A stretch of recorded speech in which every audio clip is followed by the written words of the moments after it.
Hi kids, as we have already started with the first chapter of history, tracing changes through 1,000 years. Just a recap of it. Okay, so this was the Indian map drawn by a Arab geographer named Al-Adrishi in the 12th century. According to him, what was different? He has drawn Sri Lanka in the north, and now currently if you see our maps, you will find current Sri Lanka in the south. So this was a great difference, correct? But this is the way he saw it, and he has drawn it accordingly. And as he was from Arab, he has used the Arabic language for naming the different countries. Clear? So he was an Arab geographer named Al-Adrishi who made the map in 12th century. Then there's another map if you go to see, that is, yes, over here. Can you see the map? Now this was made in 17th century. Okay, this was made at the end of 17th century. Clear? It is like you can say 600 years after that Arab geographer had made the map. Now this French cartographer means, kids, as I said, the one who makes map, who draws map.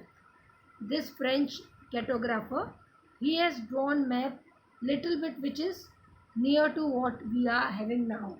He has drawn Sri Lanka in the south, and we can also see districts like we can also see places like Kannauj and all. Clear? So here I wanted to say that there were many different people, different geographers or cartographers who have made the maps according to what they understood the map. Clear? Similarly, even if we talk about our name, our country's name, as in olden days it was called Hindustan. So how was Hindustan prescribed by different people? How they used to describe Hindustan? Now, there was one Persian writer, okay, Persian writer in the medieval period. Medieval period means when actually the first kingdom started. There was one king and he was taking off one big kingdom, if you remember, Magad. Okay, yeah. So during those time a Persian writer came, and according to him, what he felt, which areas he knew, he told this is called Hindustan. Then in 13th century, another writer came, a Persian writer from Persia.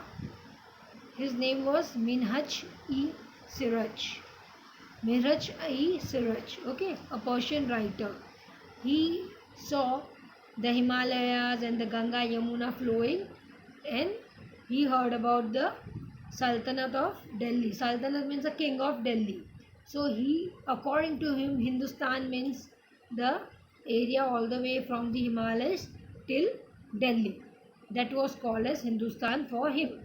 Then in another century, say in 16th century, there was a writer named Babur.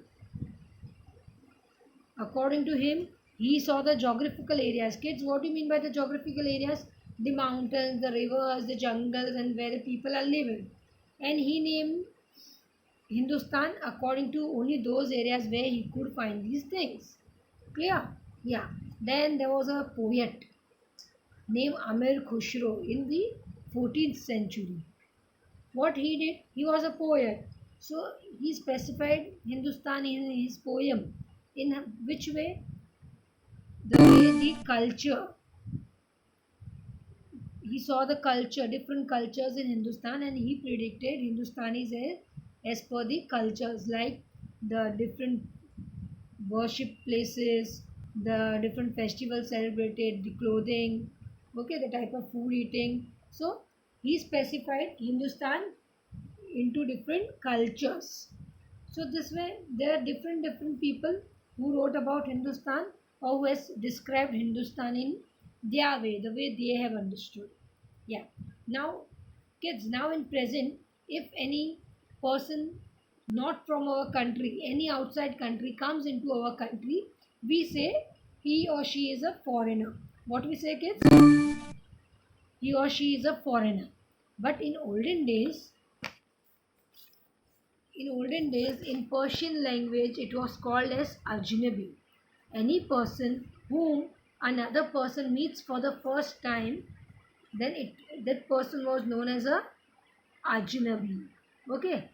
For example, in a small village, there are 10 families. So all know each other. But suddenly some another person from maybe the next village itself comes over there. Then that person is like an ajnabi for the villagers. Clear? Yeah. So it is not like which caste, which religion, nothing.